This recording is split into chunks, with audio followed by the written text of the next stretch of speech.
A heart murmur is an extra noise that can be heard when your pediatrician or doctor examines your child's heart. Normally, when they listen to the heart with a stethoscope, they'll hear what sounds like a lub-dub, which is the sound of the heart valves closing. Sometimes they can hear an extra noise, sort of like a whoosh or a vibration. This is a heart murmur. It's caused by blood flowing through the heart. Sometimes normal blood flow through the heart can be heard in young children, not caused by any heart problem. This is called an innocent murmur.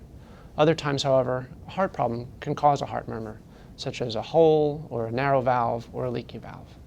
My name is Kenan Stern. I'm a pediatric cardiologist at the Children's Heart Center at Mount Sinai Kravis Children's Hospital in New York City. If you have any questions, we're happy to help.